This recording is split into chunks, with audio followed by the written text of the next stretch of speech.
This episode is brought to you by Amazon Prime. There's nothing sweeter than baking cookies during the holidays. With Prime, I get all my ingredients delivered right to my door, fast and free, no last-minute store trips needed. And of course, I blast my favorite holiday playlist on Amazon Music.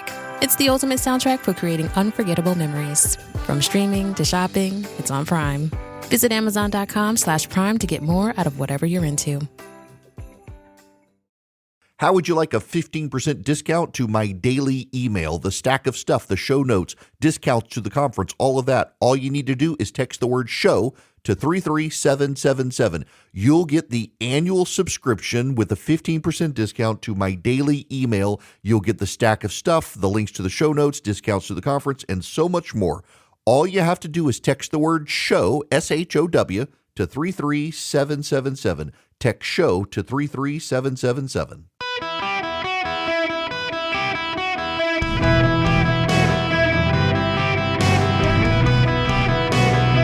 Welcome to the Eric Erickson Show podcast, Hour 1. Greetings, welcome. It's Eric Erickson here across the United States. The phone number 877-973-7425.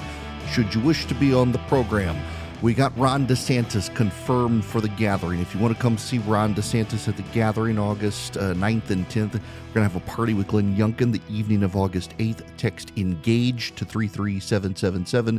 You can use the discount code YR if you're a young professional. Get yourself a discount to the gathering. Now, I got to begin the show with Kamala Harris, and I'm going to use a phrase. It offends some of you. In fact, I want you to know, full disclosure, members of my family are opposed to me using this phrase.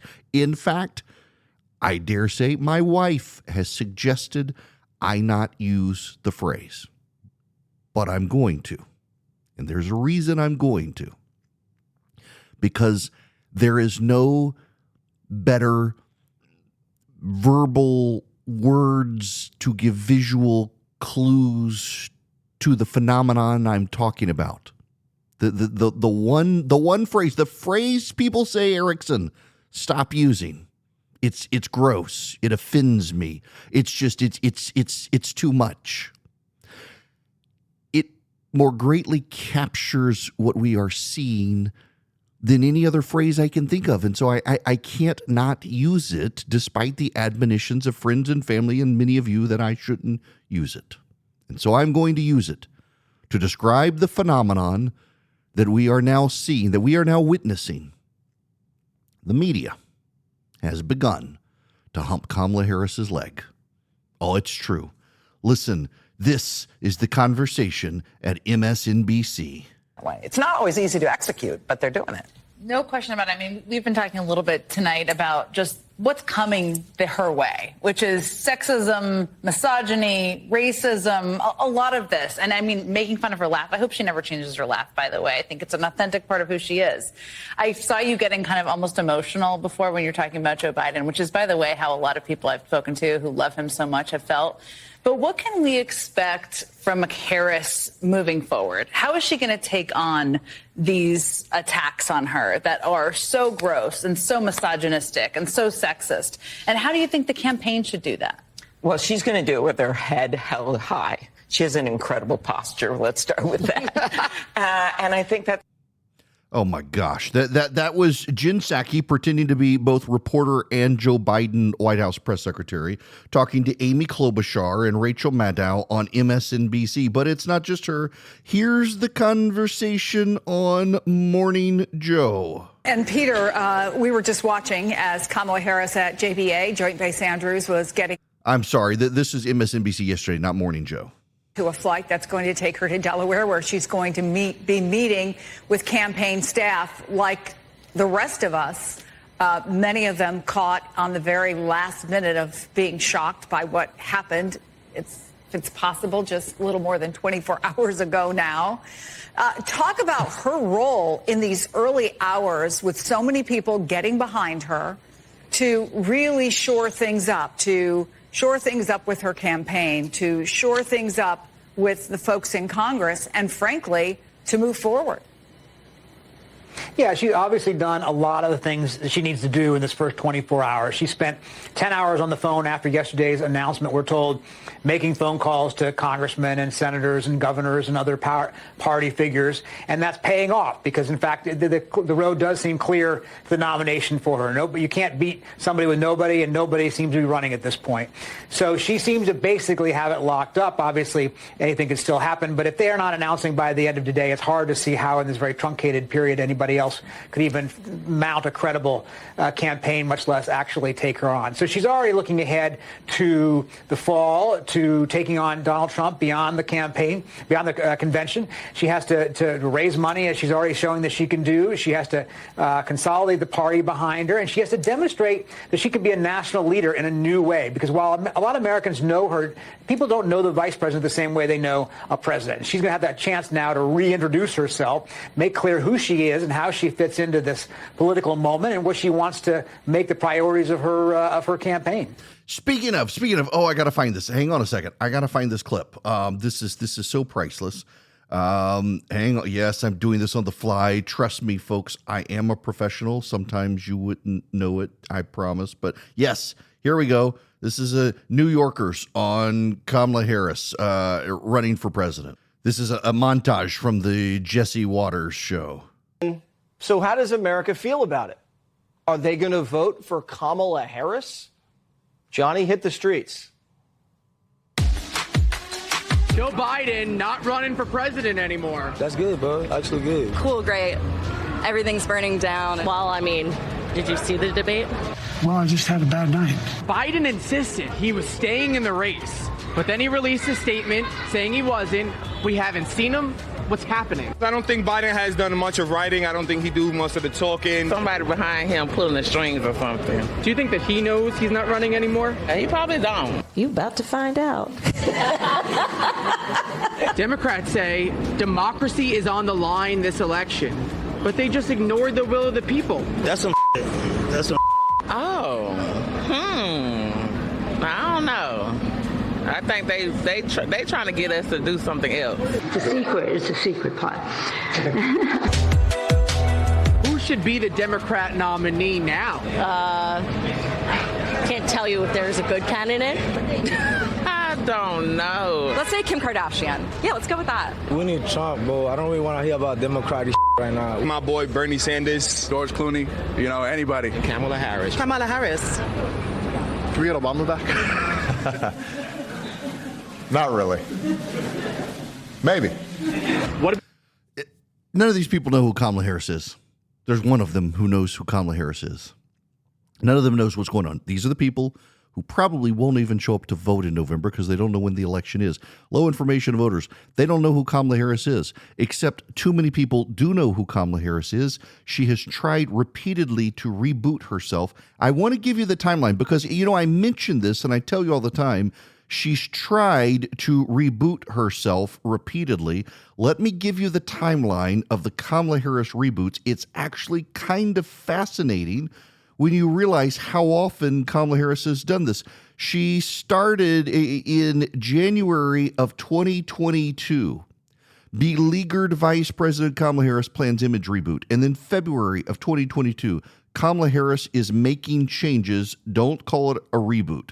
August 2023, I can't get into people's heads. Kamala Harris tries to reshape her public image. October 2023, the Kamala Harris problem as she tries to reboot. And what's happened? That's four times. This will be the fifth Kamala Harris reboot. The fifth. And the majority of Americans don't think she's qualified to be president. But wait a second, there's more. 24 hours ago, the New York Times had a grid where its journalists, its opinionators, its pundits, its editors, they got to pick who would be the riskiest and who would be the best candidate to be president of the United States, to attempt to run for president. Do you have any idea who the New York Times listed as the riskiest choice to run for president? Kamala Harris. She was actually listed further on left as riskiest choice, right as would beat Trump. She's further left than Gavin Newsom in the chart. Further left. Now, in the list of meh to exciting, she's higher than Gavin Newsom. But her electability was 4.6 out of 10. Josh Shapiro was listed as the most likely to beat Donald Trump, with Andy Beshear after him. Now, what's notable there is that Beshear is running very hard to be Kamala Harris's running mate. No one's heard from him. Now he's doing a national media tour trying to be Kamala Harris's running mate. Josh Shapiro has met with Kamala Harris, said she needs to find someone she's comfortable running with. He'll leave that to her. A lot of Democrats want her to do it. The thinking inside the Trump campaign is that Shapiro, because he is Jewish, would cause Kamala Harris problems. Though they can neutralize the problems, they're just not sure that she would be able to work well with Josh Shapiro on the road. I personally think he's the smartest pick. We'll see how much Kamala Harris is committed to winning if she goes with Josh Shapiro. And I don't know that Shapiro matters because all eyes are going to be on Kamala Harris, but the media is going to hump her leg. They're going to cover for her. This has been, these last, month has been the most discrediting period for the American media. The same people who covered for Joe Biden and told you you were lying and not to believe your eyes about Joe Biden turned on him so quickly. They protected him. They circled the wagons. They wouldn't ask him tough questions. They defended him. They attacked anyone who questioned him. And now suddenly they've abandoned him. They've left him to rot somewhere. They're not even asking questions where he is. We haven't seen the president. By the way, I don't think he's dead. I don't think he's in a coma. I think he's shamed. I think he's embarrassed. He doesn't want to show his face. He was convinced that he could win, and all of his friends turned on him. I don't think he wants to show his face. I am a little concerned. It is creating a bunch of conspiracy theories out there. Where is Joe Biden? And those are understandable conspiracy theories. But I don't think that's it at all. I actually do think that Joe Biden is embarrassed. I think he's shamed. He's got a lot of pride. And now he doesn't want to show his head. And the media doesn't care. If the media isn't asking, the president of the United States has had COVID. He's finished his treatments. His withdrawal from the race was a letter on social media. His own staff did not know until a minute before it was posted on social media. And the media's not asking questions. It's bizarre. They're not doing the job of journalists. They're doing the job of propagandists. The state-run media in North Korea is looking at American media thinking, holy cow, look at them. It's shameful what they've done. And now they'll do it for Kamala Harris. They will circle the wagons around Kamala Harris. They will protect Kamala Harris. They will defend Kamala Harris. They will cheerlead Kamala Harris. They will tell you that you're a racist, you're a bigot, you're a misogynist, you're sexist. If you dare question Kamala Harris, if you criticize her at all in any way, shape, or form, you will be a racist, misogynist, bigoted sexist who wants to put Kamala Harris back in the kitchen with the slaves her family owned. Yeah, that's going to come up, by the way. Her family, major slave owners. That she descends from a major slave-owning family. This is part of the problem that the Democrats don't want to talk about, and it's one of the reasons Kamala Harris was not listed as very electable by the New York Times, is that she doesn't do well in surveys of black voters. Black voters don't particularly care for Kamala Harris, and they never have. She got elected in California on the votes of white people, not black people. She doesn't have the lived experience of a black American. She's the daughter of an immigrant from India and Jamaica, Asian and East Indies. She doesn't have the experience of a black woman from the South. That's going to matter. Those things matter. I personally, genuinely believe Kamala Harris is a weaker candidate than Joe Biden. She's less likable. She's far more liberal. She's not good on the campaign trail. She ran her campaign into the ground when she ran for president. I just think she is a very weak candidate, and I think she's more beatable than Joe Biden. But Donald Trump's got to step up and focus and start talking about the future instead of the past, because Harris is signaling she's going to make her campaign about what America's going to look like, not past grievances. Donald Trump's got to contain himself and do the same thing. Welcome back. It's Eric Erickson here. I want to make something way more explicit because I was running out the clock when I started on this, and I'll get back to it later in the show probably. But I actually think Kamala Harris is a weaker candidate than Joe Biden.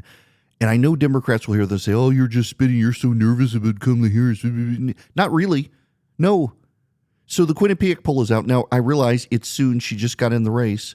But it has Donald Trump 2 points ahead. The Quinnipiac poll historically benefits the Democrats. In fact, if you look at its polling on Trump versus Biden, the Quinnipiac poll, their last poll was Trump up 5. That was immediately after the CNN debate. But otherwise, it's had Joe Biden up like 6, up 5, up 4. It's a poll that tends to historically benefit the Democrats. To have Donald Trump up 2 with the introduction of Kamala Harris isn't good. Now, she's got time. She'll reboot herself. She might get a convention bounce. I think people will be paying attention to her. But she's not a good candidate, and she's never been a good candidate. All of my friends last night, my buddy Jared, I know you're listening. It's like I just feel like we just went from a landslide victory to now the wind is against us. I don't know that it is. Kamala Harris got a lot of hot air out there, and it's like not good. Kamala Harris ran a presidential campaign into the ground. Joe Biden has won a presidential race. Donald Trump has won a presidential race. They put Kamala Harris in the witness protection program to win the presidential race against Donald Trump. She was not a good candidate. She was not a good candidate. Mike Pence ate her lunch. She was destroyed by Tulsi Gabbard on the debate stage. She's not a good candidate. And the Democrats have known this. I mean, just think about this. This is how bad it is. 7-8 months ago, Democrats were openly in editorials and newspaper articles across the country saying, Joe Biden, you need to get rid of Kamala Harris. People aren't voting for you because they don't like Kamala Harris. That was the conversation among Democrats, not Republicans, not even among members of the press. Among Democrats, their analysis 8 months ago was not that Americans realize Joe Biden has dementia. It was that they don't like Kamala Harris and they don't think Joe can serve 4 years. Joe needs to ditch Kamala Harris. And now suddenly they're, oh, she's the greatest candidate ever. She's just so wonderful. Kamala Harris, she's going to cruise us to victory. We can't be stopped now with Kamala Harris. Look at all the money she's raised in the last 24 hours. Kamala Harris, she's just so awesome. We love Kamala Harris. We love Kamala Harris. No, you don't. You don't like her. You haven't liked her for 3 years. It's remarkable to watch the Democrats try to talk themselves into liking this. It's like when you're being served Brussels sprouts and you don't like Brussels sprouts and you're being told the Brussels sprouts are delicious. We've wrapped the Brussels sprouts in bacon. We've covered them in honey. Surely you're going to like the Brussels sprouts. You can serve a turd sandwich on artisan crafted sourdough bread, but at the end of the day, it's still a turd sandwich. And that's essentially what Kamala Harris is politically. And the Democrats, they can talk themselves out of this, but y'all, I'm sorry, she's not a good candidate. What is good, what you should want, is Vision Computers. 404 Compute, you can call them and say, I said so. Vision Computers is excellent. If you call them, Vision Computers can build you a computer. They'll save you money. They'll give you a great deal, and you get their award-winning tech support for free. But let's say you got a computer, but you need some help with it, and you don't have a Vision computer. They can still help you with it. $179 a year. Not a month, not a week, a year. $179 per computer. You call Vision Computers and you say, hey, I need you to be my tech support. Says Jim, my board op, he's used Vision Computers for years. Now, of course, he doesn't pay because he's got his computer from Vision Computers. But y'all, they will help you. They will build you a computer. They can be your tech support. Let's say you have a small office. You're in Sacramento, California. Listen to me right now. You got an office of 5. You can't afford an IT person. Look at the expenses in California. You can call Vision. And you know your employees can all call them 15 seconds or less, get the answers to all their problems with their computers. 404-COMPUTE, visioncomputers.com. Welcome back. It is Eric Erickson here. If you text Eric, E-R-I-C-K, to 33777, you can get the show notes, you can get the live stream, you can get the podcast. You know, let me give you a different word, actually. If you text DATA to 33777, click that top link. You can subscribe to the show notes, and as a radio listener, you're going to get a discount on it. The show notes come out as the show starts, and it contains all of the links to all the articles I'm talking about. So you never have to call the show and say, hey, can I get this article? It's in the show notes already. And then you can also marvel at all the things I never have time to get to in the show, but they're in there as well. It is extremely great. Very useful. Everybody loves it. You will too. And you get a discount if you text DATA to 33777 and subscribe. I want to talk a little bit about Joe Biden here because he's nowhere to be seen, as I mentioned. It's brewing conspiracy theories, and I will spend some time on why there are conspiracy theories at the top of the hour. But I want to say something first. Like with the word racist, we are polluting what conspiracy theory means because we're assigning conspiracy theories to things like, for example, the media is doing it. The media back in February, March, Jonathan Martin in Politico, and someone at NBC said it was a conspiracy theory on the right to think Democrats would ditch Joe Biden as their candidate. Jonathan Martin, kind of snottily, actually, I think, says they don't know how politics works. Actually, we do, and we've understood for a while that there was something wrong with Joe Biden and that it would be made manifest on the campaign trail. All of us on the right knew that. That's not a conspiracy theory. And so people on the right, people on the left were saying this is a conspiracy theory. It's kind of like with COVID, like the plexiglass walls in the grocery stores between you and the cash register. We all knew that wasn't going to work to stop a virus, and, oh, it's a conspiracy theory. No, it wasn't a conspiracy theory. It was common sense. There are conspiracy theories. There absolutely are conspiracy theories. There are people who get together and do collaborate in the shadows to do bad things, and those are conspiracies. And there are people who come up with crazy, convoluted ways to tie things together, and those are conspiracy theories. But what we're doing is we're conflating common sense with crazy. And unfortunately, too many people have broken the bounds between crazy and common sense. But then also some members of the media drip with disdain over the use of common sense by people and call those things conspiracy theories. It was never a conspiracy theory to think the Democrats would ultimately be forced to push Joe Biden out of the campaign because everyone on the right could see with their own eyes that Joe Biden was not up to snuff. And it was the members of the media themselves and the Democrats who decided that everything was fine and people on the right were lying about Joe Biden. And now they will do the same with Kamala Harris when we tell them she's not likable, she's a little weird, she comes across as odd, she comes across as detached, she comes across as too privileged in a cloistered bubble of coastal elites. They'll say, no, she's a woman of the people, she's a woman of the people. How dare you say that? That's a conspiracy theory. It's not. It's common sense. It always has been common sense. And so it's been common sense that there was something wrong with Joe Biden, and the media denied it, the Democrats denied it, but we've been proven right.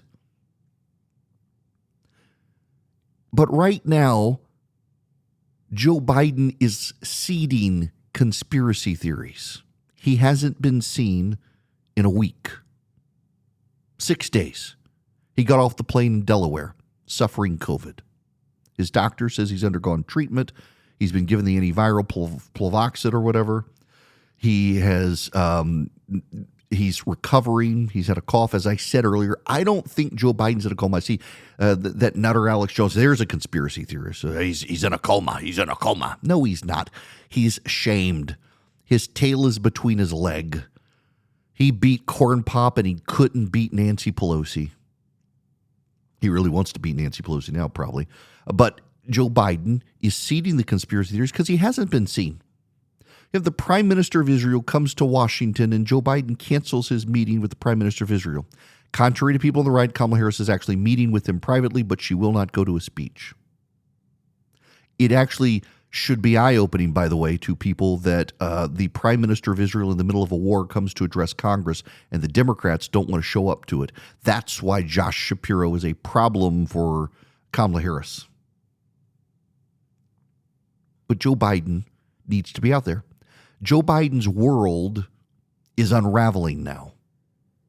The Justice Department has suddenly announced that it has found documents related to the interviews of Robert Hur and Joe Biden's author who helped him write his book, who saw the classified material. They've discovered those notes. It's only a matter of time before they release the transcript of Robert Hur and Joe Biden. They can't really say it's going to cause deep fakes now that disrupt the election because Joe Biden's not on the ballot. They're going to have to release it. That's not a conspiracy theory. The whole logic of not releasing the tape was that it would generate deep fakes and disrupt a presidential campaign. It can't disrupt a presidential campaign when Joe Biden's not on the ballot. They're going to release it. But Hunter Biden, he's now dropped his lawsuit against Fox News. He filed the lawsuit, made a big deal about it. Now that his dad is gone, as an aside, you got to pity the fools, don't you, who invested in Hunter Biden paintings to get access? Suddenly those paintings, the value has declined. None of these things are conspiracy theories. This is just the reality. But Biden has set people up to believe things because while he called in, and yes, he did, he called in to the Kamala Harris gathering, the reality today is that he needs to be seen. He needs to be out there. You have a broad spectrum of people from the center left to the far right saying, this isn't good. We haven't seen the president since last Wednesday. It is historically odd he's decided to announce he's not running again through a letter. Lyndon Johnson did a 40-minute Oval Office address when he decided to not run again. Joe Biden sent a short letter. Barack Obama's response to the letter was longer than Biden's letter. 30 minutes later, Joe Biden sends a tweet endorsing Kamala Harris. We know that Joe Biden is not on Twitter. Who is running the Twitter account? Probably not Jill either. It's festering conspiracy theories, and that's unhelpful. It makes Americans wonder, what is going on with the president? Where is our president? Is he competent to lead? And they sure are being quiet about that. They're being very quiet. We need to see the president of the United States. We need to make sure. We need a well check, elder care well check on Joe Biden. We got to make sure that he's okay. We got to make sure that Joe Biden is fine. We got to make sure that there's nothing wrong. We got to make sure that no one has their hand up his butt, moving his lips and moving around like he's a Muppet. He's a cadaverous Muppet. We got to make sure that Joe Biden is tanned and rested and not blue and cold. Where's Joe Biden? His campaign, though, fell apart. The Biden HQ Twitter account is gone. Washed away in history in the blink of an eye. You know what it reminds me of? I've gone back to this several times, and Joe Biden is our Ozymandias. The Democrats, they can claim that he's the second coming of George Washington and an American hero. I honestly, watching Democrats gather around the chalk outline of the splatter of Joe Biden after they shoved him out the window and look down at the cadaver bleeding out on the ground and say, no, you are the second coming of George Washington. You're an American hero. You've saved the country. They shoved him out the window. His departure from the campaign was as voluntary as exiting the building through the window of the 42nd floor. I met a traveler from an antique land who said 2 vast and trunkless legs of stone stand in the desert. Near them, on the sand, half sunk, a shattered visage lies, whose frown and wrinkled lip and sneer of cold command tell that its sculptor well those passions read, which yet survive, stamped on these lifeless things, the hand that mocked them and the heart that fed. And on the pedestal these words appear, my name is Ozymandias, King of Kings. Look at my work, she mighty in despair. Nothing beside remains round the decay of that colossal wreck, boundless and bare, the lone and level sands stretch far away. And on the pedestal, these words appear, Joe Biden for President 2024. Look on my work, she mighty in despair. He is Ozymandias. His campaign is gone. He has no reason to go on. He'll stay in the presidency. We would like to see him again, though. It would be nice if he fired the Secret Service director. An impeachment resolution has been introduced in Congress, I think by Lauren Boebert, to impeach, and you might get an impeachment out of this. Joe Biden is now officially a lame duck. No one is scared of him anymore. The Democrats and Republicans alike are furious. And by the way, I got to say something on that real quick. I got a letter, or got an email from a listener. Let me see if I can find it real quick. Yes, Robert from Cartersville, Georgia. I'm upset about the congressional hearings into the Secret Service and wanted to suggest a perspective you could bring up on your show. I agree with the bipartisan calls for Secret Service Director Cheadle to resign and the search for truth about the egregious security failures. However, it seems obvious both Democrats and Republicans are only interested in being serious for once when their personal safety is at risk. When Americans are in danger, they want to play politics with our lives, livelihoods, and the safety of our children. They won't get serious about securing our border, but they'll get serious about their personal protection. It's like Congress is a bad soap opera, unserious and full of petty squabbling, but they get serious when their own lives are at risk. Yes, exactly right, Robert. That is exactly what we're seeing up there. And Joe Biden could hold the Secret Service director accountable. Alejandro Mayorkas could fire the Secret Service director, but then that raises all sorts of questions about him. The fact, as I said yesterday when I ended the show, there's been no accountability. The only Democrat forced out of the Biden administration has been Joe Biden himself. It's remarkable. The Democrats will clean their house because they want to win the election, but the country, saving the country, they're not willing to force out anybody, and this is on Joe Biden. And now he's seeding these conspiracy theories as people wonder, where is our president? Why hasn't he been seen? Supposedly he'll reveal himself at the end of the week. His schedule thus far has nothing on it as he recuperates from COVID in Delaware. Pride shattered. Lots of questions. Lots of questions. One other email, before I move on, got an email from a listener saying, why don't they make Joe Biden the vice president? You can have him be the vice presidential nominee, keep everything together. Why would you want to do that? There's no way. No, you can't make Barack Obama the vice presidential pick either, because the vice president has to meet the qualifications of president, and a president can serve maximum 8 years or two terms, not even consecutive, just 2 terms. Trump will be limited. Obama can't run again, so he can't be vice president. There's no reason to conjure this stuff. It can't happen. But wow, the scenarios that people are playing out there. All right, I got to move on. Before I do, I got to tell you, look at the turmoil out there. Look at the market turmoil. Look at what's happening with interest rates. Look at the BRICS, Brazil, Russia, India, China, South Africa. They're buying up gold reserves, driving up the price of gold, betting on an economic collapse in the United States. The Congressional Budget Office is out warning, we got to turn the corner. We got to do something. Swiss America has been the trusted leader in precious metals for 40 years. They're warning people about a secret war on cash. If you're interested in safeguarding your hard-earned cash from the secret war on cash, you can get their report completely for free. They're rated A+ by the Better Business Bureau. Swiss America can educate you on protecting your assets in their report, The Secret War on Cash. All you have to do is call or text my name, Eric, to 800-289-2646. The report takes less than 15 minutes to read. It can save your retirement and finances. The secret war on cash applies to digital currencies too. They're coming for them, and it's expanding daily. So call or text my name to 800-289-2646.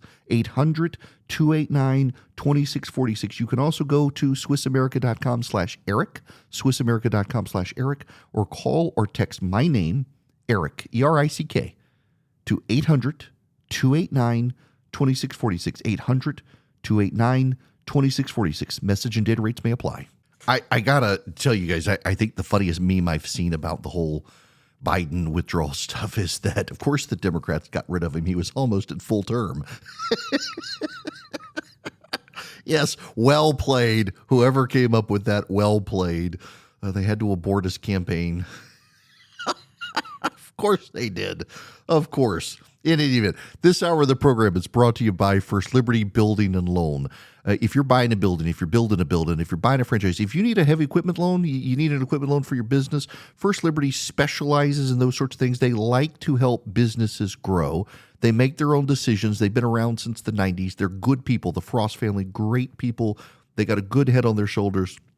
They can help your business. Reach out to them, firstlibertyga.com. Any one of you in the nation for your business, firstlibertyga.com. Now, I want to talk about conspiracy theories when we come back, but I got to talk about a wild thing. So I'm friends with the folks of the Ethics and Religious Liberty Commission up in Nashville. Russ Moore and I got to be friends. I know he's controversial these days. He's a very nice guy.